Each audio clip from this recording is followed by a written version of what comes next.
Hadirin jamaah Jumat rahimakumullah. Suatu hari seorang sultan yang bernama Sultan Murad IV dari kekhalifahan Turki Utsmani di Turki. Dalam riwayat diceritakan suatu malam beliau keluar berdua dengan ajudannya. Beliau memakai pakaian biasa. Beliau tidak pakai pakaiannya sebagai seorang sultan, tapi beliau keluar di malam hari hanya ditemani oleh seorang ajudannya untuk melihat bagaimana kondisi masyarakat yang sebenarnya, masyarakat yang dipimpinnya. Maka sampailah beliau di persimpangan jalan. Pada saat itu beliau Sultan Murad IV melihat ada seorang laki-laki yang tergeletak di tengah jalan. Beliau hampiri, kemudian beliau lihat dan ternyata lelaki itu sudah tidak bernyawa alias meninggal dunia. Banyak orang yang lalu lalang lewat di jalan itu, tapi satu pun tidak ada yang mau peduli, tidak ada yang mau melihat, tidak ada yang mau mengangkat apalagi mengantarkan jenazahnya ke rumah. Sampai akhirnya Sultan Murad IV memanggil orang-orang yang berada di sekitar itu, kemudian bertanya, "Wahai tuan-tuan masyarakat, kalian kenalkah laki-laki ini?" "Kenal." "Lantas kalian tidak mengabaikannya? Kenapa kalian tidak memperdulikannya?" Masyarakat yang melihat itu kemudian mengatakan, "Wahai tuan, laki-laki ini adalah laki-laki yang suka membeli minuman keras. Laki-laki ini adalah laki-laki yang suka datang ke tempat perempuan-perempuan tidak baik. Untuk apa kami peduli terhadap laki-laki yang seperti ini? Biar saja tergeletak mayatnya di situ." Kemudian Sultan Murad bertanya, "Bukankah dia seorang muslim? Bukankah dia seorang muslim yang merupakan saudara kita?" Akhirnya masyarakat kemudian mau mengangkat jenazah laki-laki itu, diantar sampai ke rumahnya, dan sampai di rumahnya disambut oleh sang istri. Menangis sang istri. Kemudian dia mengatakan, "Semoga Allah Subhanahu wa taala merahmatimu wahai suamiku."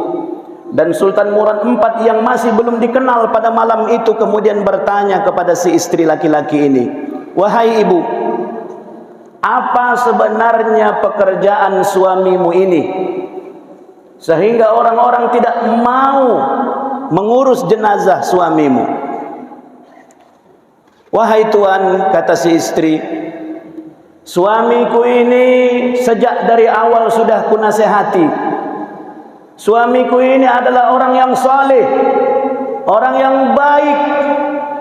Terkejut Sultan Murad IV karena istrinya mengakui bahwa suaminya adalah orang saleh, orang baik, sementara masyarakat mengatakan dia orang tidak baik.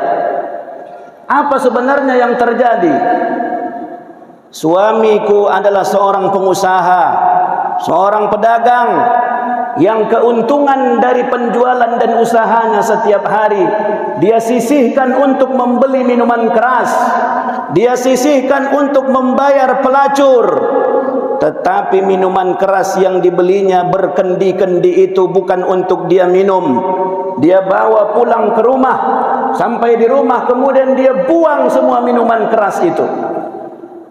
Suamiku mengatakan, "Wahai istriku, aku tidak dapat mencegah kemungkaran dengan menghentikan orang minuman keras. Tetapi setidak-tidaknya ada beberapa orang yang tidak minum minuman keras pada malam hari ini karena minuman kerasnya sudah kubuang. Begitu juga suamiku datang ke tempat perempuan yang tidak baik bukan untuk berlacur, tetapi dia datang untuk membayar wanita itu, kemudian menyuruh wanita itu pulang, sehingga pada malam hari itu ada beberapa orang yang akhirnya berniat untuk berzina tidak jadi berzina karena perempuan itu sudah terlebih dahulu dia bayar.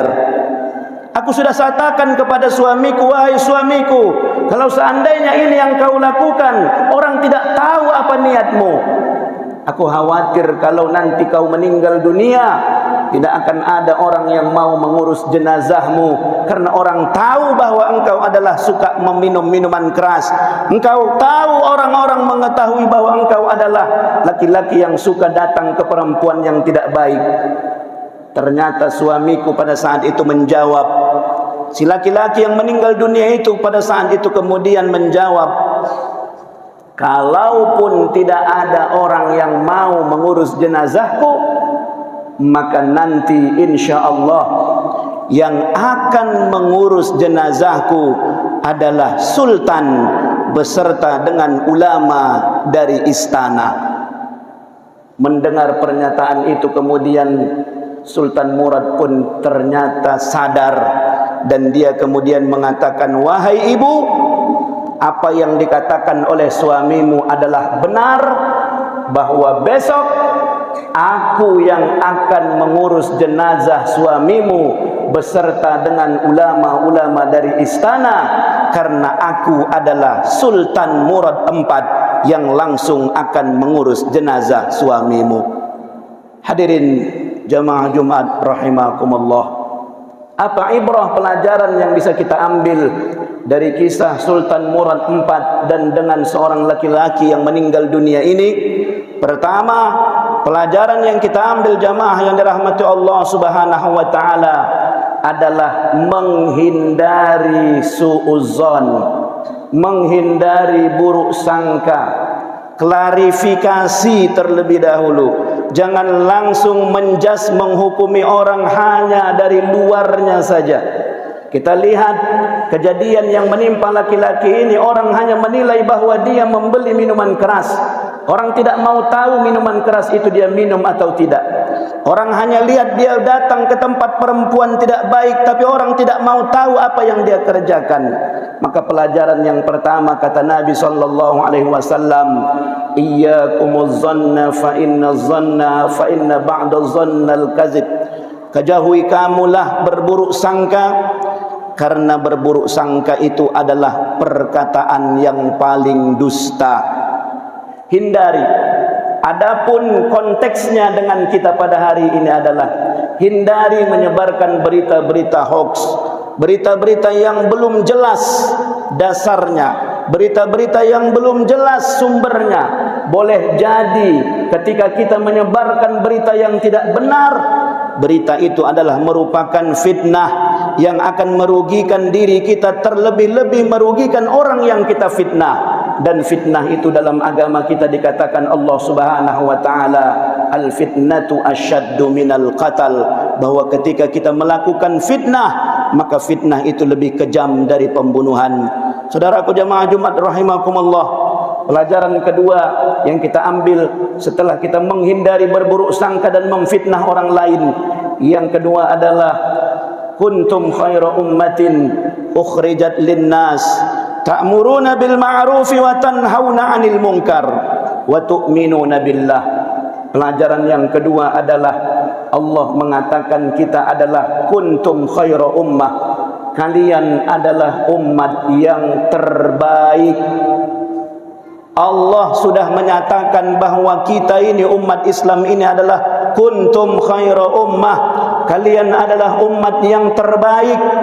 Tetapi umat yang terbaik itu mempunyai beberapa syarat. Yang pertama adalah ta'muruna bil ma'ruf, menyuruh orang berbuat kebaikan, wa tanhauna 'anil munkar, mencegah orang dari berbuat jahat, wa tu'minuna billah, yang ketiga beriman kepada Allah Subhanahu wa taala. Maka predikat sebagai umat terbaik itu bukan predikat yang kita dapat begitu saja, tetapi predikat sebagai umat yang terbaik adalah ketika kita mampu mengajak orang lain untuk melakukan kebaikan-kebaikan, dan pada saat yang bersamaan kita berupaya mencegah orang dari perbuatan-perbuatan yang buruk. Kalau mengajak orang ke perbuatan baik, mungkin semua kita bisa. Dengan men-share kajian-kajian ceramah ustadz-ustadz kita di grup WhatsApp, kemudian menaikkan status di Facebook, ceramah-ceramah di YouTube, itu semuanya adalah kebaikan-kebaikan sederhana yang bisa kita lakukan.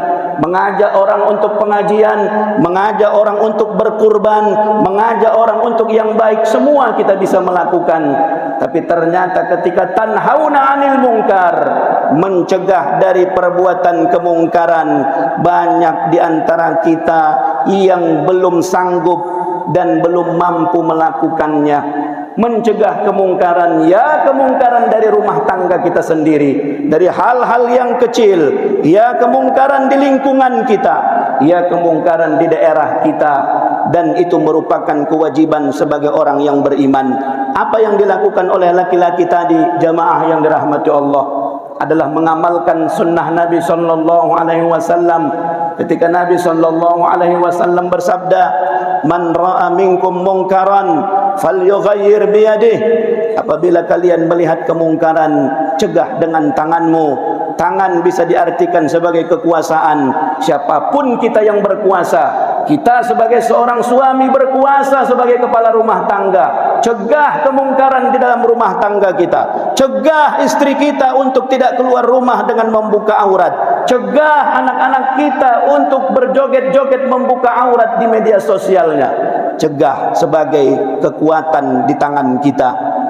Fa illam yastati' fa bilisani.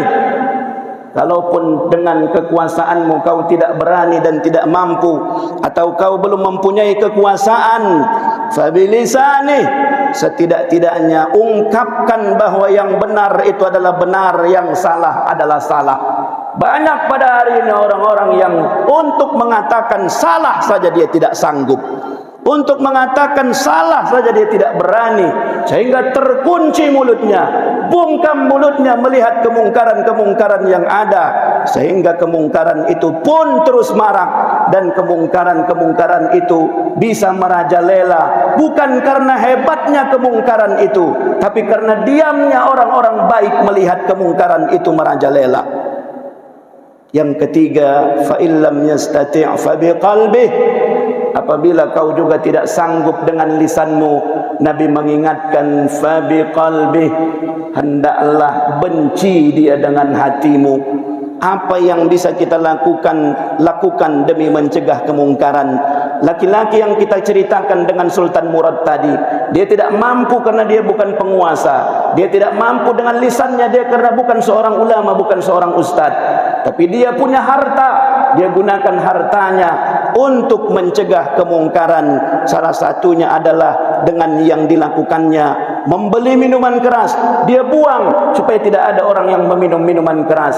Kemudian dia bayar wanita-wanita tidak baik, dia suruh pulang wanita tidak baik itu, supaya malam itu setidak-tidaknya aturan ada yang berzina, tapi akhirnya berkurang orang yang berzina. Itu upaya yang dia lakukan untuk menghentikan kemungkaran. Oleh karena itu jamaah Jumat yang dirahmati Allah Subhanahu wa taala, maka dengan kisah Sultan Murad IV ini, pelajaran yang pertama adalah mari kita jaga diri kita untuk tidak bersuudzon, apalagi menyebarkan fitnah kepada saudara kita sebelum kita klarifikasi kebenarannya terlebih dahulu. Dan yang kedua, mari kita tegakkan amar ma'ruf dan nahi mungkar. Kita ajak orang untuk berbuat kebaikan semampu dan sebisa kita, dan pada saat yang bersamaan kita juga harus mampu untuk mencegah kemungkaran-kemungkaran. Ya, kemungkaran dari yang terkecil dalam diri kita, kemungkaran dalam keluarga dan lingkungan kita. Barakallahu li wa lakum fil Qur'anil azim, wa nafa'ani wa iyyakum bima fihi minal ayat.